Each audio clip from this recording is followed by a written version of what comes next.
ನಿಮ್ಮ ರಾಶಿ ನಕ್ಷತ್ರ ಗೋತ್ರ ಹೇಳೋದಿಲ್ವಾ? ಅನುರಾಧ ನಕ್ಷತ್ರ, ವೃಶ್ಚಿಕ ರಾಶಿ. ಜಾನ್ವಿಯವ್ರ ಹೆಸರಲ್ಲೇ ಅರ್ಚನೆ ಮಾಡಿ ಪುರೋಹಿತರೆ. ಇವ್ರು ಖುಷಿಯಾಗಿದ್ರೆ ನಾನು ಖುಷಿಯಾಗಿರ್ತೀನಿ.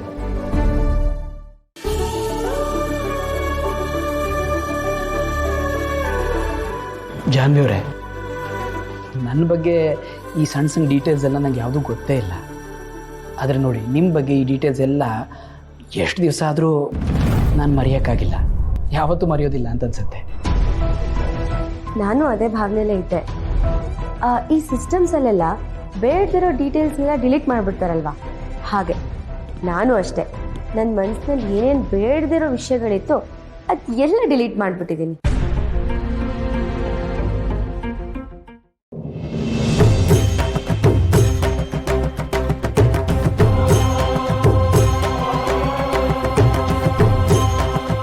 ನನ್ನ ಈ ಹೊಸ ಜೀವನಕ್ಕೆ ಆಸರೆ ಆಗೋ ತಾಯಿ, ಬದಲಾಯಿಸೋಕ್ಕಾಗದೇ ಇರೋದನ್ನ ಬದಲಾಯಿಸಕ್ಕೆ ಹೊರಟಿರೋ ನನಗೆ ಗೆಲುವು ಸಿಗೋ ಹಾಗೆ ಮಾಡು.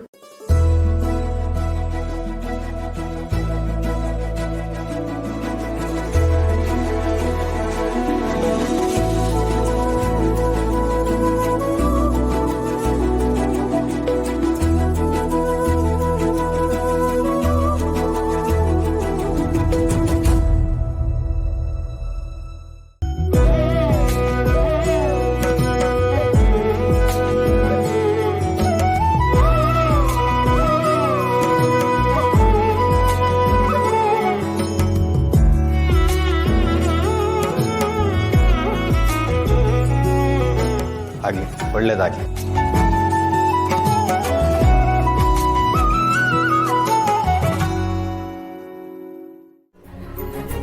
ದೇವಸ್ಥಾನಕ್ಕೆ ಬಂದರೆ ಒಂಥರ ಮನಃಶಾಂತಿ ಅಲ್ವಾ? ನಿಮ್ಮನ್ನು ಕಳ್ಕೊಂಡಾಗ ಈ ಮನಃಶಾಂತಿ ನೋಡಿಕೊಂಡು ನಾನು ಎಲ್ಲೆಲ್ಲಿ ಅಲ್ದಾಡಿದ್ದೀನೋ ಈ ದೇವಸ್ಥಾನಕ್ಕೂ ಬಂದಿದ್ದೆ. ಆದರೆ ಈಗ ನೋಡಿ, ನಿಮ್ಮ ಜೊತೆ ವಾಪಸ್ ಬಂದಿದ್ದೀನಲ್ಲ, ಮನಸ್ಸು ಶಾಂತವಾಗಿದೆ. ನೋಡಿ, ನಿಮ್ಮನ್ನು ಮತ್ತೆ ಕಳ್ಕೊಳ್ಳೋಕ್ಕೆ ನನಗಿಷ್ಟ ಇಲ್ಲ. ನಾನು ತಪ್ಪು ಮಾಡಿದ್ದೀನಿ ನಿಜ, ಅದನ್ನು ಒಪ್ಕೊಂಡು ಕ್ಷಮೆ ಕೇಳಿದ್ದೀನಲ್ವಾ? ನೋಡಿ, ನೀವು ಮೊದಲಿನ ಹಾಗೆ ನಗ್ನಗ್ತಾ ಸಂತೋಷವಾಗಿದ್ಬಿಟ್ರೆ ಸಾಕು, ನನಗಿನ್ನೇನು ಬೇಡ. ಮನಸ್ಸು ಒಂಥರ ಕನ್ನಡಿ ಇದ್ದ ಹಾಗೆ, ಒಂದ್ಸತಿ ಅದು ಮುರಿದೋಯ್ತು ಅಂದರೆ ಮತ್ತೆ ಸರಿ ಮಾಡೋದಕ್ಕಾಗಲ್ಲ. ಸರಿ ಮಾಡೋ ಪ್ರಯತ್ನ ಪಟ್ಟರೂ ಅದು ಮೊದಲಿನ ಹಾಗಾಗಕ್ಕೆ ಸಾಧ್ಯನೇ ಇಲ್ಲ. ನೀವು ಮನಸ್ಸು ಮಾಡಿದ್ರೆ ಎಲ್ಲ ಸಾಧ್ಯ ಜಾನ್ವಿಯವರೇ. ಅದೆಲ್ಲ ನೋಡೋಣ.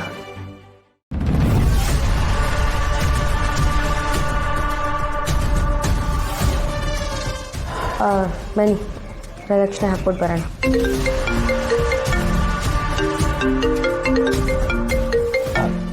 ಐ ಆಮ್ ಸಾರಿ, ಆಫೀಸ್ ಕಾಲು. ಒಂದು ನಿಮಿಷ ಬಂದೆ.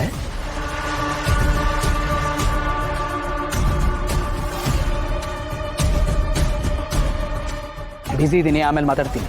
ಸರ್, ಇಲ್ಲೊಂದು ಸಮಸ್ಯೆ ಆಗಿದೆ ಸರ್. ಮತ್ತೇನು ಸಮಸ್ಯೆನೋ? ಸರ್, ಆ ಹೆಂಗ್ಸು ತಪ್ಪಿಸ್ಕೊಂಡಾಗ ನಾವು ಹೋಗಿ ಕರ್ಕೊಂಬಂದ್ವಲ್ಲ, ಅವಾಗ ಯಾರೋ ನಮ್ಮನ್ನ ಫಾಲೋ ಮಾಡಿದ್ದಾನೆ. ಅವನೋಗಿ ಪೊಲೀಸ್ನ ಕರ್ಕೊಂಬಂದಿದ್ದಾನೆ ಸರ್. ವಾಟ್? ಪೊಲೀಸ್ನವರಾ? ಹೌದು ಸರ್. ನಮ್ಮನ್ನು ಒಳಗೆ ಬಿಡಿ, ಆ ಹೆಂಗ್ಸ್ ಎಲ್ಲಿದ್ದಾಳೆ ಅಂತ ಹುಡುಕ್ಬೇಕು ಅಂತ ಹೇಳ್ತೀಯಾರ ಸರ್.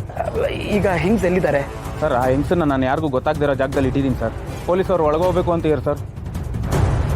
ನೀವು ಬರೋವರೆಗೂ ನಾನು ಒಳಗೆ ಬಿಡಲ್ಲ ಅಂತ ಹೇಳಿದ್ದೀನಿ ಸರ್. ಬೇಗ ಬನ್ನಿ ಸರ್. ಸರಿ, ನೀನು ಇವಾಗ ಟೆನ್ಷನ್ ಮಾಡ್ಕೋಬೇಡ, ಆರಾಮಾಗಿ ಅವ್ರ ಜೊತೆ ಮಾತಾಡ್ತಾ ಇರು. ಆದಷ್ಟು ಬೇಗ ನಾನು ಬರ್ತೀನಿ. ಓಕೆ? ಸರಿ ಸರ್.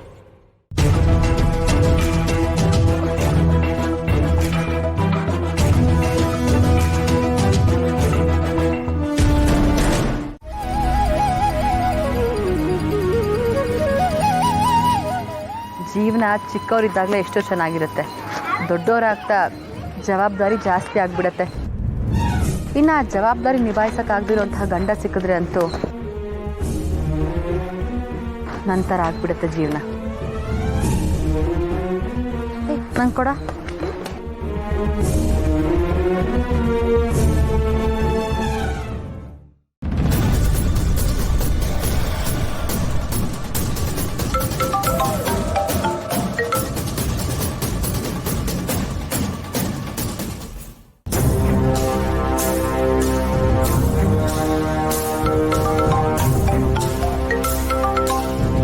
ಹಲೋ, ಹೇಳಿ ಅದಕ್ಕೆ. ಸಿಂಚನ, ಎಲ್ಲಿದ್ಯಾ? ಯಾಕತ್ಗೆ ಪದೇ ಪದೇ ಫೋನ್ ಮಾಡಿ ಇರಿಟೇಟ್ ಮಾಡ್ತಾ ಇದ್ದೀರಾ? ಮನೇಲಿದ್ದರೆ ನೆಮ್ಮದಿ ಇರಲ್ಲ ಅಂದ್ಬಿಟ್ಟು ಎಲ್ಲೋ ಹೊರಗಡೆ ಬಂದಿದ್ದೀನಿ. ಸ್ವಲ್ಪ ಹೊತ್ತಿದ್ದು ವಾಪಸ್ ಬರ್ತೀನಿ. ನಿನ್ನ ಪರಿಸ್ಥಿತಿ ನನಗೆ ಅರ್ಥ ಆಗುತ್ತೆ ಸಿಂಚನ. ಅದಕ್ಕೆ ನಿನ್ನ ಮನೆಯಿಂದ ಆಚೆ ಹೋಗಬೇಕಾದ್ರೆ ನಾನು ನನ್ನ ಜೊತೆಗೆ ಬರಬೇಕಿತ್ತು ಅಂತ ಅನಿಸ್ತು. ಅದಕ್ಕೆ ನೀನು ಎಲ್ಲಿದ್ಯಾ ಹೇಳು, ನಾನು ಅಲ್ಲಿಗೆ ಬಂದುಬಿಡ್ತೀನಿ. ಅತ್ಗೆ ನೀವೇನು ಬರೋದು ಬೇಕಾಗಿಲ್ಲ. ಸ್ವಲ್ಪ ಹೊತ್ತಿದ್ದು ಬರ್ತೀನಿ ಅಂತ ಹೇಳ್ದೆ ಅಲ್ವಾ? ನನಗೆ ಗೊತ್ತು ಸಿಂಚನ, ನೀನು ಎಷ್ಟು ಬೇಜಾರಲ್ಲಿದ್ಯಾ ಅಂತ. ಅದಕ್ಕೆ ಇಂಥ ಸಮಯದಲ್ಲಿ ನಾನು ನಿನ್ನ ಜೊತೆ ಇರೋದು ನನ್ನ ಕರ್ತವ್ಯ ಅಲ್ವಾ? ನೋಡು, ನಾನು ಅಲ್ಲಿಗೆ ಬಂದರೂ ನಿನಗೇನೋ ಡಿಸ್ಟರ್ಬ್ ಮಾಡಲ್ಲ. ನಿನ್ನ ಪಾಡಿ ನೀನು ಇರ್ಬೋದು. ಆದರೆ ನಿನ್ನ ಜೊತೆಗೆ ನಾನು ಇರಬೇಕು ಸಿಂಚು. ಪ್ಲೀಸ್, ಎಲ್ಲಿದೆಯಾ ಹೇಳು. ಯಾಕೆ ಸಿಂಚು ಇಷ್ಟೊಂದು ಹಠ ಮಾಡ್ತಿದ್ಯಾ? ನೋಡು, ನಾನು ನಿನಗೆ ಒಳ್ಳೇದೇ ಬಯಸ್ತಾ ಇದ್ದೀನಿ. ನನ್ನ ಮೇಲೇ ಅನುಮಾನ ನಿನಗೆ? ಅನುಮಾನ ಅಲ್ಲ ಅದಕ್ಕೆ, ನನ್ನಿಂದ ನಿಮ್ಗಳಿಗೆ ಯಾಕೆ ತೊಂದರೆ ಅಂತ. ಯಾವ ತೊಂದರೆನೂ ಇಲ್ಲ ಸಿಂಚು. ನೋಡು, ನೀನು ನೋಡ್ಕೊಳ್ಳೋದು ಬಿಟ್ಟರೆ ನನಗೇನು ಕೆಲಸ ಇದೆ ಹೇಳು. ಎಲ್ಲಿದೆ ಹೇಳು. ಮನೆ ಹತ್ರ ಇರೋ 3ನೇ ಕ್ರಾಸಲ್ಲಿ ಪಾರ್ಕ್ ಇದೆಯಲ್ವಾ, ಅಲ್ಲಿದ್ದೀನಿ. ಸರಿ, ನಾನು ಅಲ್ಲಿಗೆ ಬರ್ತೀನಿ. ಅಣ್ಣ, ಅವಳು ನಮ್ಮ ಮನೆ 3ನೇ ಕ್ರಾಸ್ ಪಾರ್ಕ್ ಇದೆಯಲ್ಲ, ಅಲ್ಲಿದ್ದಾಳಂತೆ. ಹೇಳಿದೆಲ್ಲ ನೆನಪಿದೆ ಅಲ್ವಾ? ಎಸ್. ಸರಿ, ನನಗೆ ಅಲ್ಲಿಗೆ ಹೋಗ್ತೀನಿ. ಸ್ವಲ್ಪ ಬಿಟ್ಟು ನೀನು ಅಲ್ಲಿಗೆ ಬಾ.